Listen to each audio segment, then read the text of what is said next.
Good evening.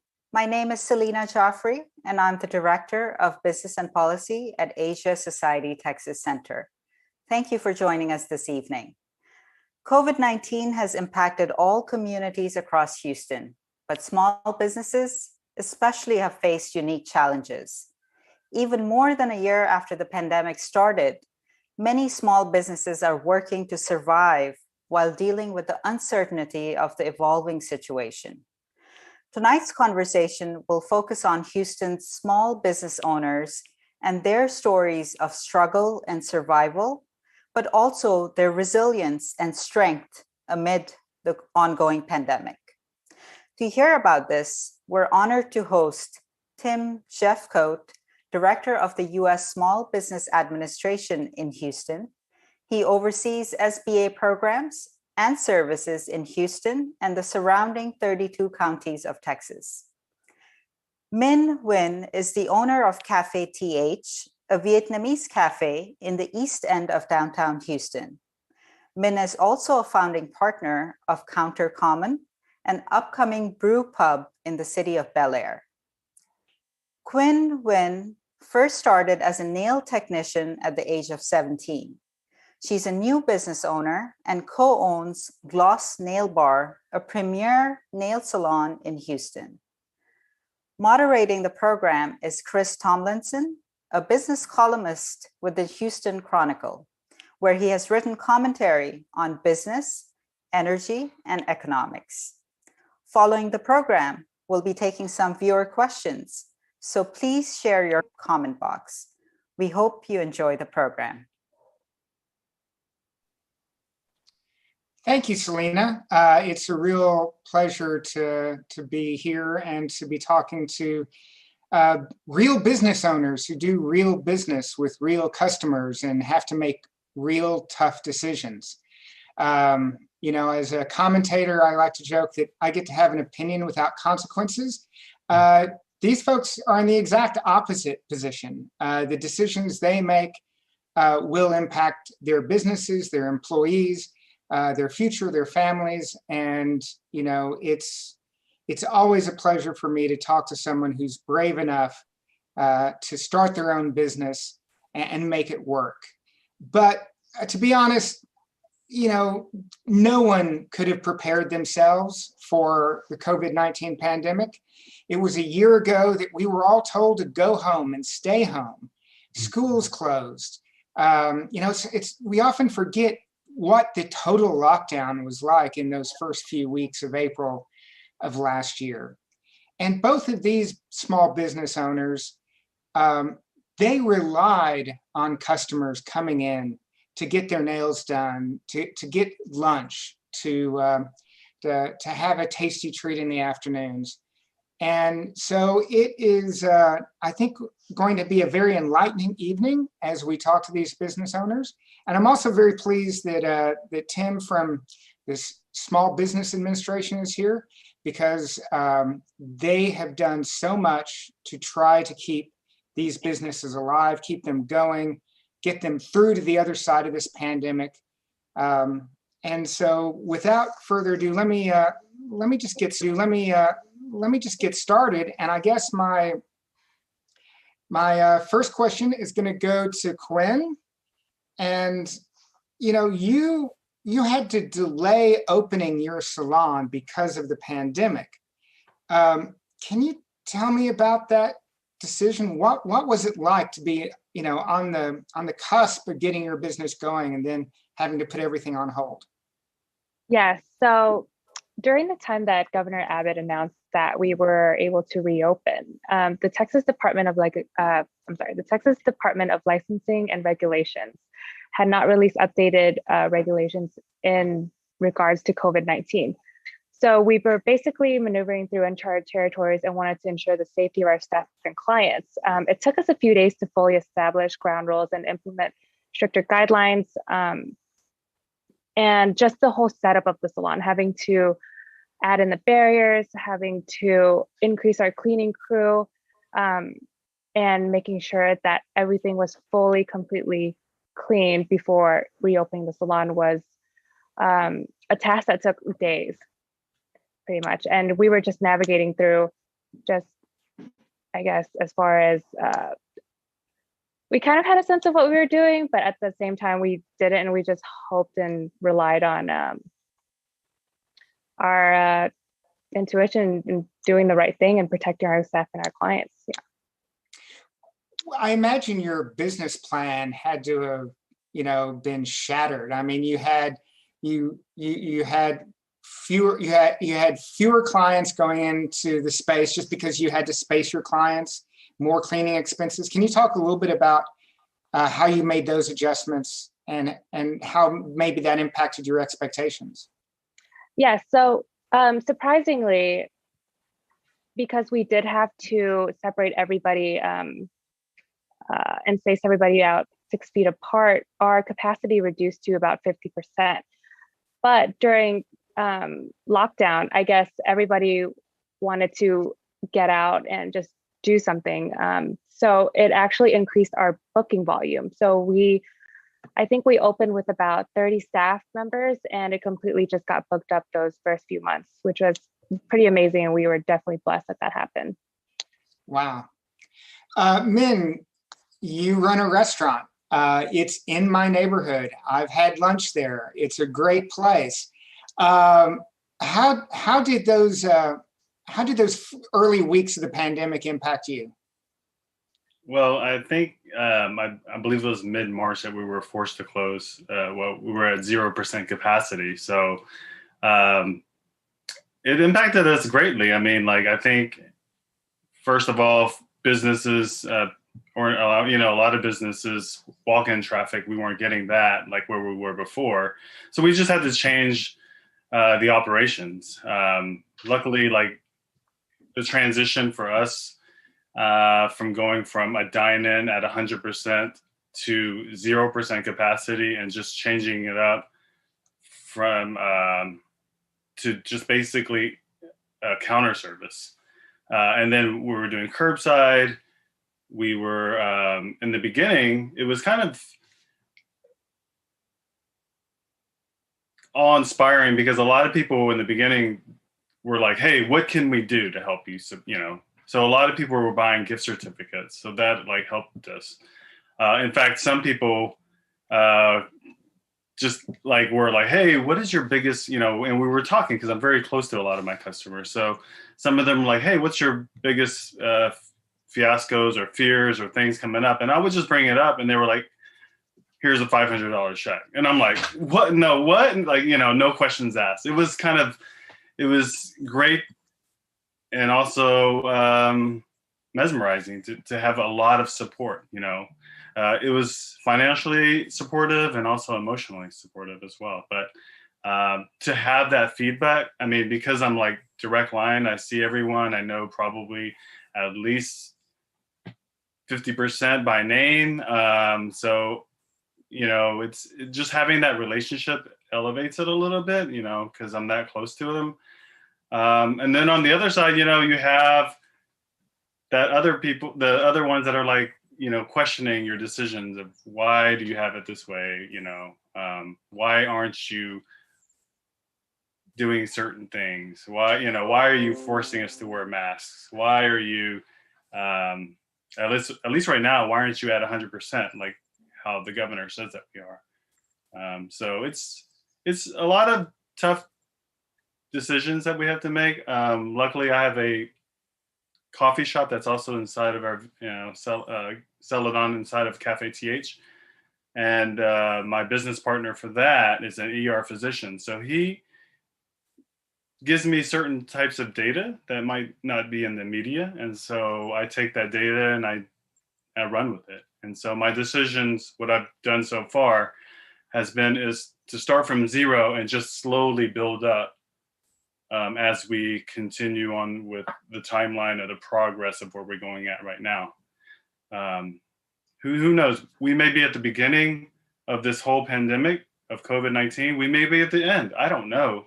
But I do know that I do want to, in terms of the progression, I want to move forward upwards, but at a very, very slow trend and see how it goes from there before I open up more and more.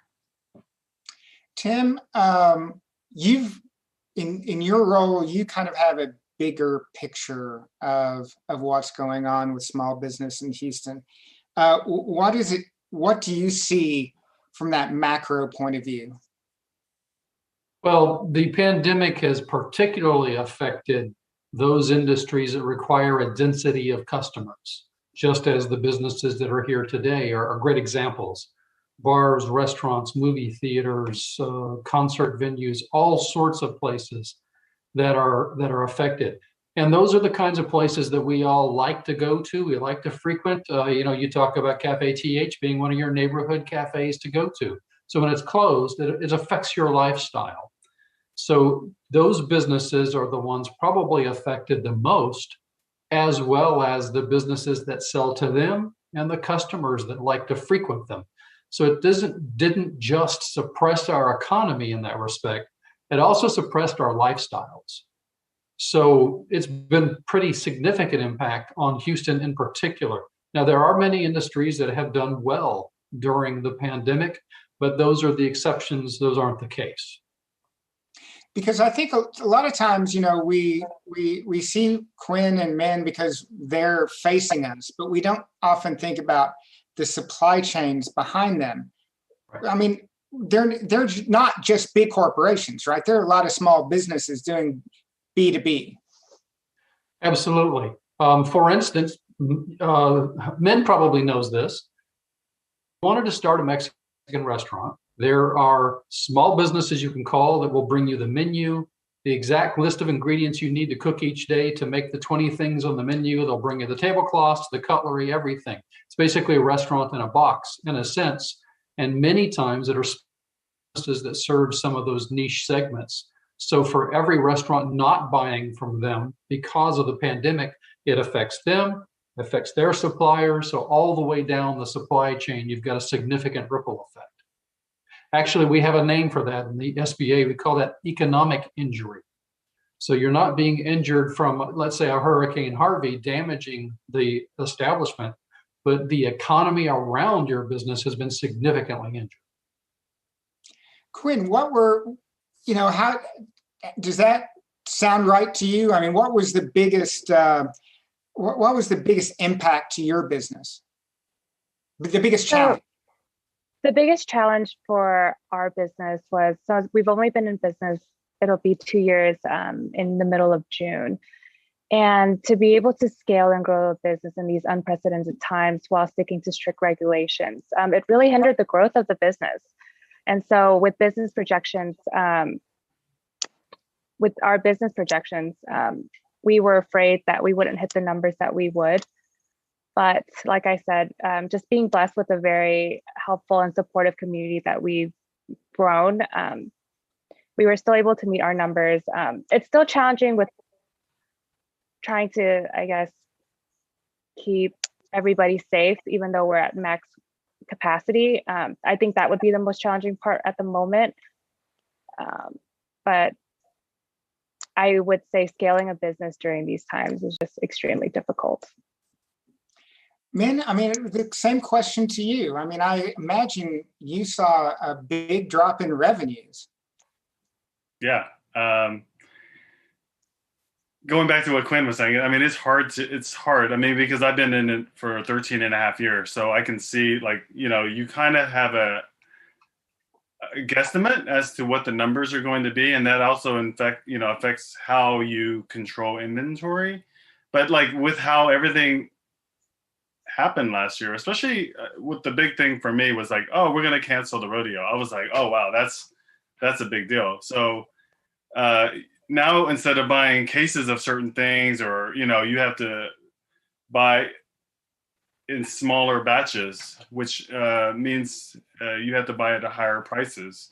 That way you don't have as much waste. And so that the supply chain in that area, because I purchase everything anyways, I just have to go to different venues, from going from a wholesaler to another wholesaler that sells it in smaller batches where I can get it all in one spot. But, it just takes more time for myself. So maybe other restaurants run it differently where they have orders coming in by truck, by 18, like maybe not 18-wheelers, but like mid-wheeler, like 18 or like 12 footers or whatnot.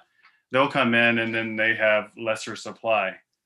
So it's different for me because I'm so small. Like I've always run it in a small capacity where like I'm not only owner operator, like I am like sweeper, cleaner, and everything. So I hold very many hats. It's easier for me to kind of look at the numbers and say, okay, this is what I need to work on. Whereas somebody that has a particular role, then they may have to adjust hours for some other people because they have to make the numbers.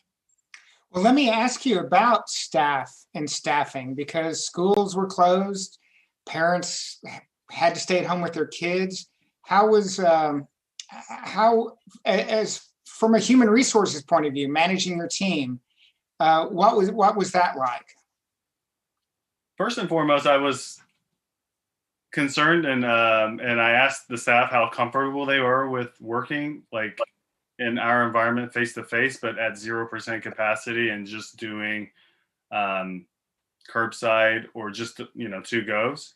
I wanted to make sure that they were comfortable, and if they weren't comfortable, then they were open to attain either temporary unemployment for a while or just not work if they weren't comfortable. But everyone obviously wanted to work. They now they aren't working as many hours as they were before. So what I decided to do is, especially with the PPP, I also got I took the time to apply for a few grants, and then the EIDL advance and EIDL loans. So I took those measures and then I calculated, and I was like, well, you know what, like, even though they're working less hours, I just decided to pay at least a portion of TH staff at a full-time capacity. And then I put one into part-time because we weren't as busy as it was before. And then decided to not pay myself. So essentially I was like, okay, well, I can either lose thousands of dollars a month by not opening and just having them, relax for however long an unemployment would take, or I can lose hundreds of dollars a month and figure it out and just work until that goes. So that was the decision as a leader I decided to do. Quinn, what you said you had 30 people on staff? Yes. That's a big team. Yes, everybody was extremely anxious to get back to work, and we actually had to reduce our staff by more than about 25%. A lot of them weren't comfortable with coming to work, which I totally understand. And so in essence, again, we were very blessed that we did have our staff that were willing and able to come back. And did you apply for PPP loans and grants and that sort of thing? I did apply. I was very blessed to be able to get the EIDL loan to help with the back rent that we accumulated during COVID. We're inside the loop. We're right off of West Gray, so right around there wasn't very cheap at the time, and so I mean it's still not very cheap at all. But the EIDL loan actually really helped with that and being able to supply for all of the new sanitation implementation stuff that we had to put in place. So Tim, I imagine at the SBA, you suddenly had a much bigger portfolio trying to get money out the door to these small businesses. Can you talk a little bit about that and how it worked in Houston? Yeah. So as soon as we knew anything, we started doing multiple webinars.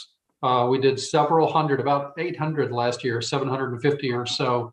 And when I say last year, I mean my last fiscal year, which ended September 30.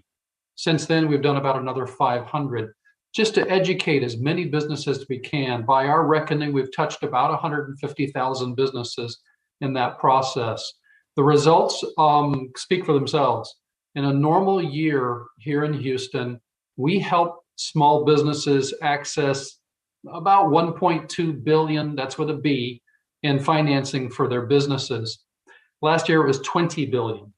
So we did 20 times as much of capital into Houston area economy than we normally would.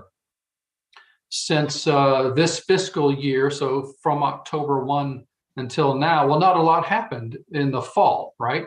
So we got a new bill on December the 27th, and then on January, I think 14th, we started doing PPP again. And in that time frame, we've done about $6 billion in that just this 60 days or so since that has restarted. So there is a just phenomenal flow of money between the EIDL and the PPP here in the Houston area. Coming up, I know Min is probably really interested, is the Restaurant Revitalization Fund, which will be grants for restaurants, and then the Shuttered Venue grant opportunity, which is going to start on April the 8th. So Shuttered Venues is for those organizations primarily performing arts organizations, as well as museums, aquariums, people that manage performing artists, and those kinds of organizations. And then with restaurants, it's every possible flavor of restaurant, bar, wine tasting room, taco truck, doesn't make any difference, caterer. And between those two, there is about $45 billion, give or take, that's available for grants. And as far as I'm concerned, I want all of it to go into the Houston district of SBA. I want everybody here to be able to take advantage of that.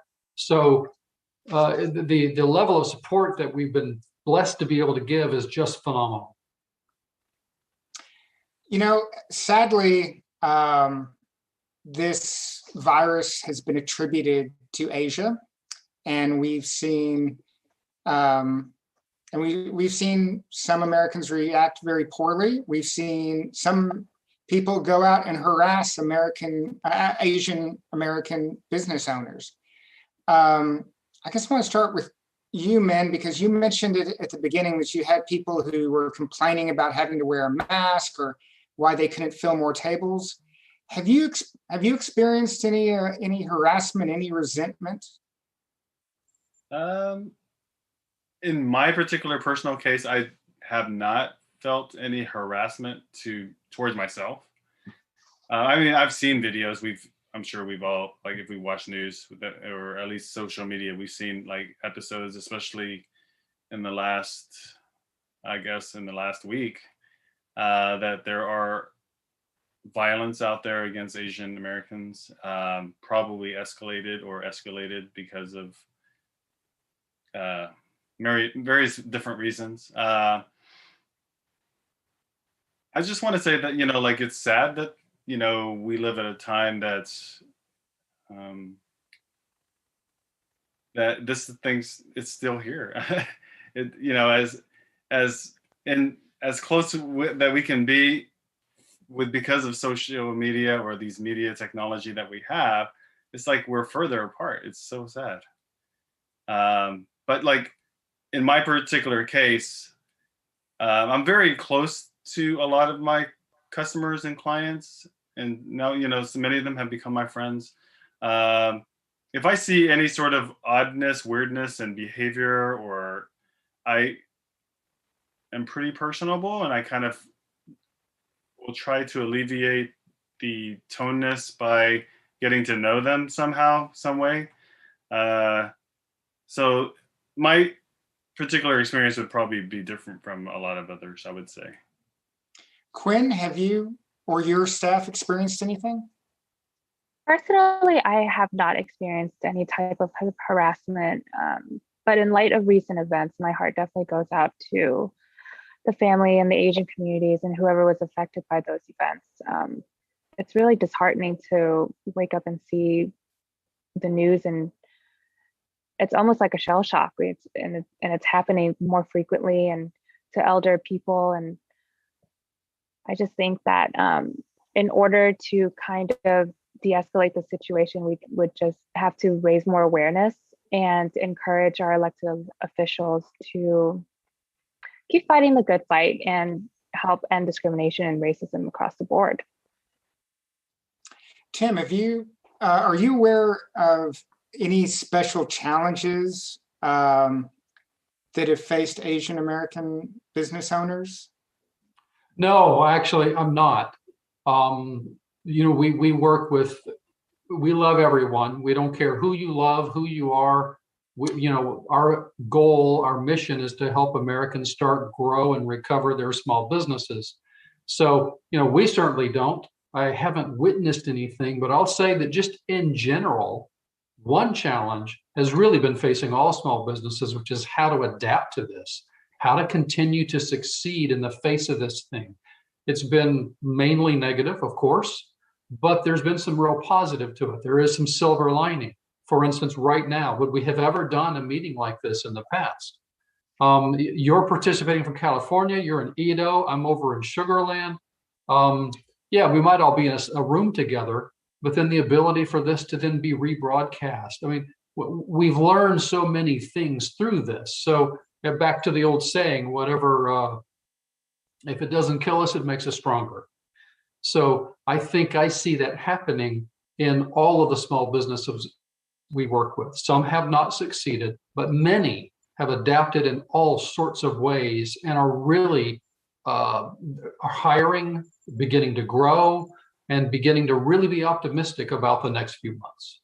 Well, you anticipated the next segment of our conversation, which is the future. What is your general outlook for 2021? I'm already seeing several.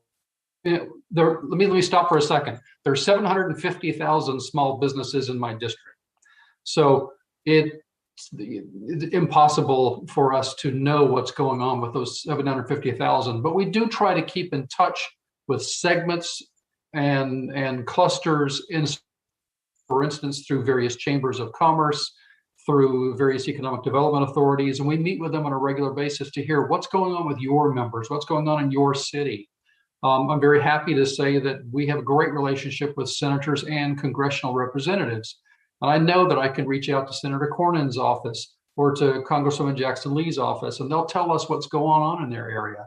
And I'm consistently hearing more and more positive outlook. I'm hearing more and more of businesses no longer looking necessarily for PPP or EIDL loans, but looking for traditional financing for their small businesses because they're expanding, they're putting a new bay on their garage, or they're buying new equipment for their kitchen, or whatever the case may be. So I would say, being a little cautious, that things are really beginning to improve in this area. Quinn, I've got a two-part question, and it's going to be the same question for Min, so he's got a little more time to prepare. But what have you learned from the pandemic that you may take with you post-pandemic, and what is your outlook for the rest of the year? So I have a pretty positive outlook for the rest of the year, with everything slowly starting to go back to quote unquote normal. I'm very positive that we will definitely get back on track as far as our business and what we see for the end of the year and how our projections go. And the lessons that I did take away from the pandemic is that you need to be able to adapt and pivot quickly to change.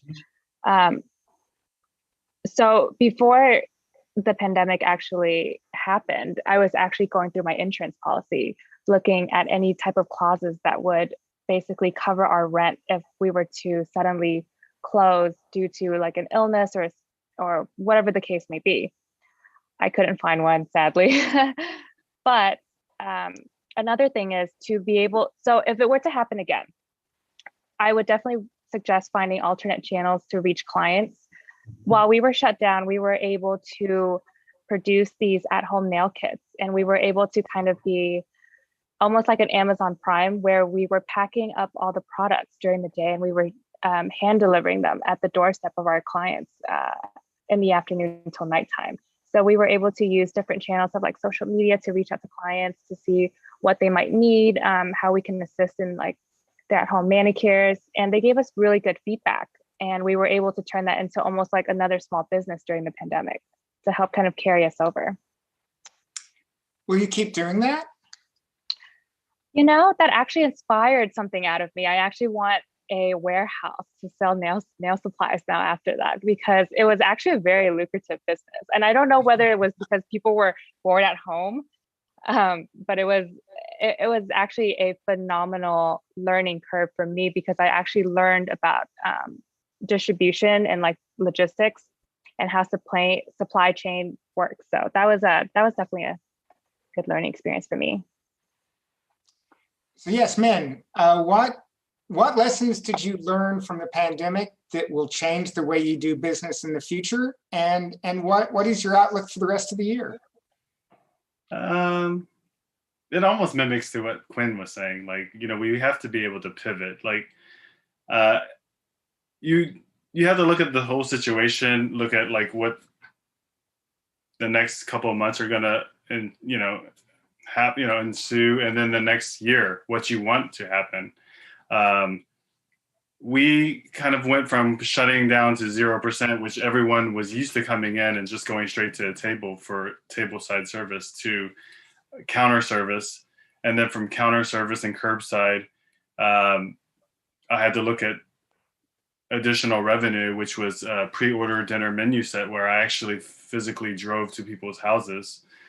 From there, that set up, I guess, people just doing a regular route. So every week where I would, just automatically do that, which was actually reassuring as well.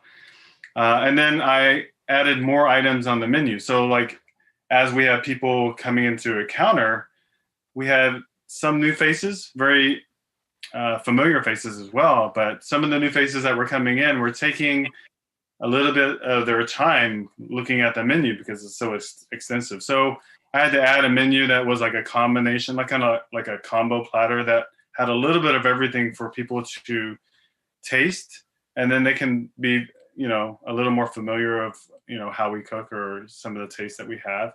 And then we added like something that was kind of like familiar. It was like a loaded fries, so loaded fries and some of our other like char grilled pork options or char grilled chicken options on top of that. So it was kind of a fusion-esque type. My outlook for 2021 is to play it cautiously. I mean, like I said before, I mean, I don't know where we are in the timeline of this whole thing. I mean, we won't know until maybe 10 years from now that we can look back at 2020 and say, oh, they should have done this, they should have done that. But I can see that since more people are becoming vaccinated, people are coming out with the governor saying that, there's no mask mandate, there's 100% dining in restaurants, people are coming out. So I have to be very careful because my clientele is like, we have some in the far, left, we have some in the far right. And then I just have to, I can't keep everybody happy, but I have to find some sort of 85% ground where some people will be like, okay, well, at least he cares, or he's trying, so that we can try to gather. So I'm gonna go by month, So as of like the last week, we've been doing great. So I just want to remind viewers that in a couple of minutes, I'm going to start asking your questions for our panel. So please type your questions in the comment box. Selena is there. She's reading every question. She's relaying them to me, and I'm going to start asking them in just a moment. So please get those questions in. So Quinn, when you look back at what happened and how it affected your business, what could the city or the state or the federal government done differently that would have been more helpful? I honestly think that the way that they had approached the whole situation was fair. Even though we were closed for about a month or so, I knew that they were hard at work because it was territories that they've never come across before. So I definitely am empathetic towards that. But as soon as they kind of got, I guess, some groundwork done, they reopened it. Even if we were at only like 25 to 50% capacity, they still made the push to get everything going back to normal again, still having the restrictions, still having guidelines as far as social distancing, wearing your mask. But I think they did a phenomenal job with reopening Texas.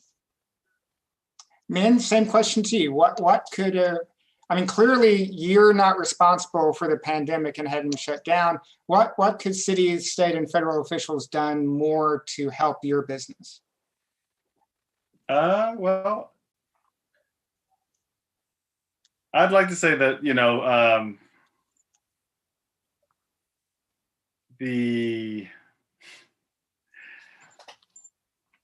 I think like for small businesses, I think many of them are very fortunate. If you had, like for myself, I had an accounting firm that helped me with all of my loans and the PPP and some of the grants.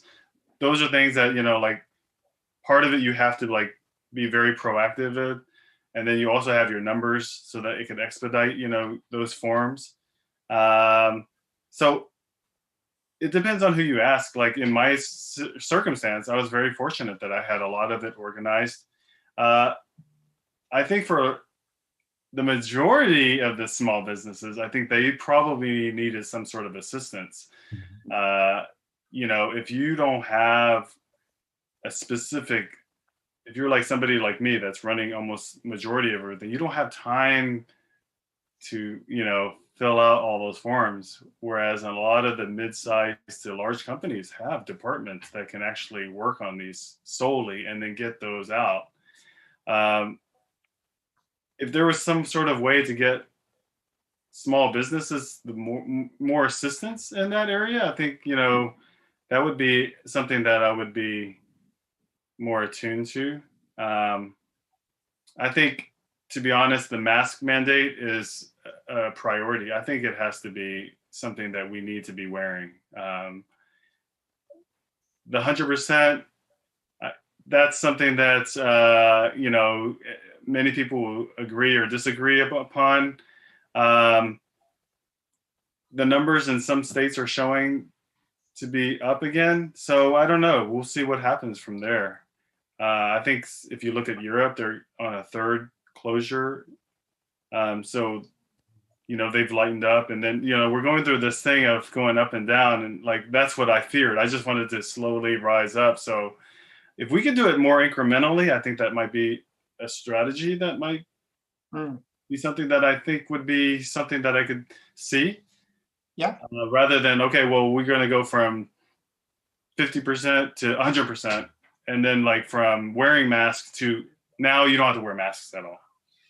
No, it's been very confusing. Tim, when you look back at the past year, does the SBA have any lessons learned? Anything that you feel like you're gonna take with you going forward? Probably dozens, but to put it into context, part of the SBA, not my part, but part of the SBA deals with disaster situations for businesses every day. It's what they do. It's their normal occupation. For us, it's a part-time thing, helping them normally. But those disasters are normally in a particular defined area, such as when we had Hurricane Harvey. As bad as it wasn't that hard to manage Hurricane Harvey. And then we have a nationwide disaster that affects virtually every single business. SBA has never had to deal with anything of that magnitude. So we are a cabinet level agency. So my boss does work for the president, but we are pretty small. And we had to go from being able to handle, 20 or 30 significant disasters across the nation per year to handling all of those while managing a national disaster. So we had to invent systems that had never been invented before. We had to come up with ways of doing things that had never existed before. So in the case of PPP, if you're a lender, one of the 5,000, nearly 6,000 lenders in the nation that helped get the PPP money out the door, you were extremely frustrated with us because we published the initial set of rules. We did them in about 2 or 3 weeks, which is just setting a world record for implementing a congressional act, and then had to refine that as we went down the road. So we were literally building the plane as we were flying, totally confident we weren't going to wreck it, and we didn't. But it has evolved the entire time, and we are still evolving the systems for handling this capacity of work. So for the folks on this webinar, imagine that you had a 50,000 time increase in the amount of work you have to do. How would you handle that? So that's what we had to do. Some of it went really well. Some of it could work better. We've learned a lot of things about how we will move forward. I know in my office in particular, here in the Houston district, we will continue indefinitely to use tools like these because they are so terrifically efficient. I've got counties of Southeast Texas. It will take an entire day if I need to go do something in Lufkin. Not that I don't want to go do anything in Lufkin, but I have such a wonderful opportunity now to say, you know what? As much as I might like to be in Lufkin, I can handle all this by video with a whole room full of people and still take care of my friends in the Houston area. Same for dealing with Lake Jackson or Orange County or College Station or the other places. So yeah, there's been many, many things that we've learned. How many webinars have you done this week? This week? That's a good, I'm actually on vacation this week, but this is my 6th, I think, this week. Yeah, technically I'm on vacation. My daughter is visiting from out of state, so we've been spending some time together. She's very accepting of her dad's role. So she's over elsewhere doing things right now, and I'll see her in a little while. Wow. How many webinars is your team doing, say, in a typical week? Between 10 and 30, depends on what's going on. Last year, I have the numbers actually in front of me at the moment. It was 667 last year, and it has already been 429 this year meaning from October 1. We're pretty active. We're pretty active, but if we don't do it, then we can't let people know what's happening. We're the federal government. We don't have an advertising budget. So I would kill, maybe not kill, that's rhetorical, to be able to run ads and to let people know we exist and how we can help them. Just a few days ago, the donut shop near my office, my deputy director went down to buy something. They had never heard of PPP or EIDL. So he hooked them up, and they're on their way to getting a loan right now to help their business. How do I reach folks? How do I do that better? So we have a network of nearly 350 partners, and we push information through them. So we're getting better and better at that as time goes. But yeah, we try to stay busy. Well, you anticipated a question from May. I'm going to go ahead and shift over to viewer questions. Okay. May was asking, they appreciate your help and your webinars, but they were asking about how do you reach people with less tech and online resources, or maybe a language barrier? With language barrier, that's a big challenge in Houston. There are so many languages in Houston. Now, the population is roughly 50% Hispanic, so we do many of our webinars in Spanish. We have done some in Vietnamese and some in Mandarin.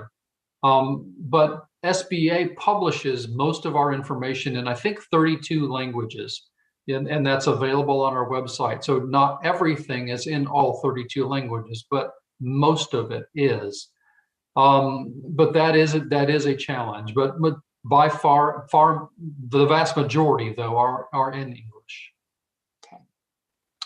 And Quinn, we have a question from Khan, asking, what was it like during the shutdown where you couldn't open the salon for almost 2 months? So like I was saying earlier, we definitely adapted, and we were able to push out our at-home nail kits to the clients once we finalized all of their feedback in terms of what they needed and what they would like to see from us, even though we couldn't service them in person. And Min, Sam is asking about how you really have that personal relationship with customers. Sam wants to know, how important do you think social media is to building publicity, spreading publicity, or building a community around your business? I think it's a really important source. I for one have found that my weakness, I mean, going back to like, me wearing many different hats, I found that marketing is like one of my weakest or least liked items that I need to pursue. But during this COVID situation, like I've actually forced myself to work on, well, one, identify skill sets that I'm weak in or just didn't want to utilize, and then either decide either to personally work on them or delegate it out. And so so social media platform is an awesome platform. You can use it as an advantage or disadvantage, but I think for businesses such as myself that is small, it's a free resource that you can use. And if you use it wisely, sharply, and you can use it more personally because more people are actually trying to engage in tagging you or messaging you, and you can reply right then and there. So I think that feedback is pretty important, because especially like now, people like that personal response from you. Quinn, I imagine the nail book business is also about repeat customers and establishing relationships. Did you use social media? I did, yes. We do have a good amount of engagement on Instagram and Facebook, so we do have a pretty strong social media presence. And I think what really helped is me being able to, because I'm a consumer myself, so there's definitely things that I would like to see. So I take a lot of feedback from the customers, and I try to adjust the business where I see fit. And with taking in feedback, having a huge social media platform and being able to get those kind of feedback is really, really important, I would say. The next question is for you, Tim. Has the change in presidential administration changed some of the ways that the SBA interacts with small businesses? Have you been allowed to do any new initiatives? Yeah, probably profoundly. The Restaurant Revitalization Act has been under this new administration. There have been changes to both PPP and EIDL under this administration, and lots of additional funding. So, but it hasn't really changed what we do. What we do has remained very consistent. I should also mention, I only answered half of your question a minute ago. For those that might need some help trying to pursue some of these resources available to you, here in the Houston area, we've got about 250 free mentors and counselors. They won't charge you a penny, that can talk to you about your business, anything that you need for your business. If what you need is a PPP or an EIDL or whatever it is, you need to figure out how to file your taxes this year, then they can help you with that. Doesn't mean they're going to file your taxes, doesn't mean they're going to complete your application for you, but they understand what to do and they can coach you through it, and they are extremely good. For the grant programs coming out, we have some dedicated teams set aside right now, because those shuttered venue grants will be fairly detailed. And we've got folks ready right now to help shuttered venues make sure they can get those done and access that money and get their venues back open again, so we can all enjoy live entertainment again in Houston. All right. Well, I'm lucky enough and old enough to have got my shots. So I'm looking forward to that. And speaking of vaccines, Min and Quinn, I'll start with you, Quinn. How do you feel about requiring your employees to be vaccinated?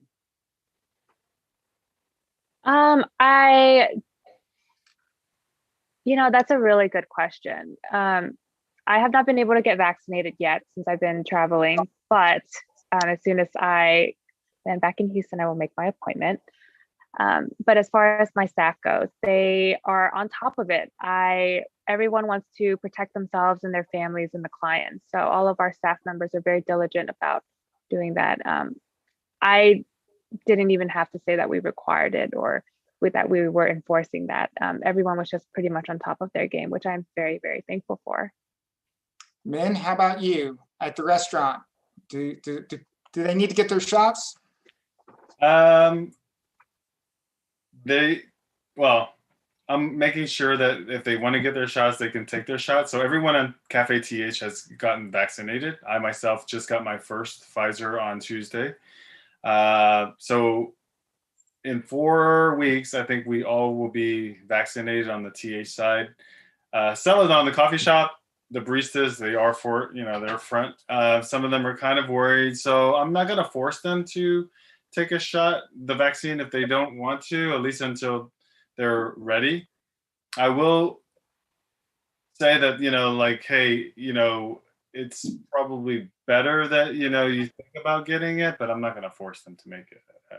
I know that the masks, at least for this full year and a half that we've been doing this, actually a year, it works. And so if they keep their distance, if they keep, using the hand sanitizers and wear the mask, I think they're okay. Yeah. Quinn, I've got a question here from Khan asking if there are any tips you have on how to survive as a small business owner during the pandemic. And do you feel like we are almost back to normal since everyone can get the vaccine? Yes, I feel like we are, progressing back to normality. And the biggest tip that I could give is you never know what's going to happen tomorrow, next week, next month, next year. So I would say always live below your means, always have backup capital just in case something were to happen and you have to pay out all these expenses for 1, 2 months, 3 months, 4 months, half a year, who knows how long lockdown would be. And I think that was what caused a lot of my anxiety, pretty much the unknown. Like we didn't know when they were going to announce when everything was going to be open again. So I think my biggest takeaway from the whole pandemic is definitely live below your means and always have backup capital saved up. How about you, man? Same question. Can you repeat the question? Sure. Survival tips. Same thing. I mean, it's just like work smarter, you can work harder. There's nothing wrong with that, but strategically plan out like what you're focused on, laser point on that. But then you have to for me at least, not only think of yourself, but think of your staff, and then also your customers, and I think if you prioritize safety, protection first, and then whatever your product is, add service and then ambiance, and I think then you're okay. But survival tips is basically work smarter, save as much as you can, live well below your means, especially now. But then also, if you can, in my circumstances, I try to support other local small businesses as I can, and I network because working together, they'll come and help you as well. Jeff, I've got a question about whether the SBA program is back to normal in providing loans, and if we're looking to open a new business, or is the SBA program still looking at only stabilizing current business owners? We have always been, the whole time, normal SBA loans have been available. The challenge right now could be, depending on which bank you work with, that they just don't have a lot of bandwidth for talking to new customers. Some of the top lenders here in the Houston area may only do 100 SBA loans a year.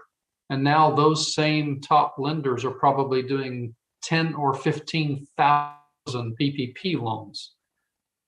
They also have had to figure out a phenomenal increase in business.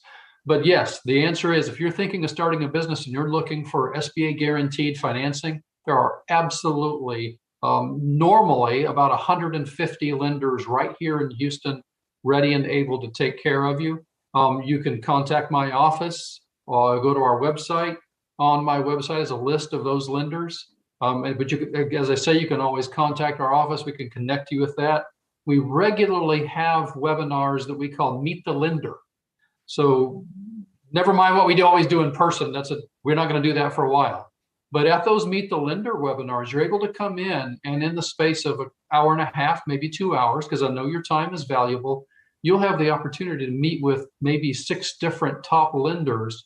And you don't just meet with somebody that takes loan applications. You meet usually with the person that runs their SBA department. You meet with somebody that knows small businesses and all they do is small business banking. So it's invaluable. So for Min, I have a question from Willett. What got you through the low points or stressful moments of the pandemic?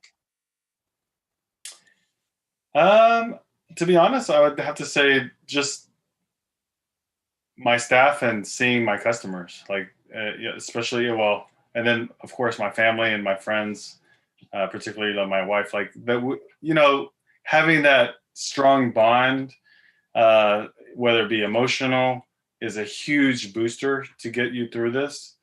I fortunately have been here long enough where I was through the financial crisis, where I have something that I can kind of mimic, although this is more of a biologic rather than a financial, crisis. But I've gone through, a time where people were saving their money, not going out to eat.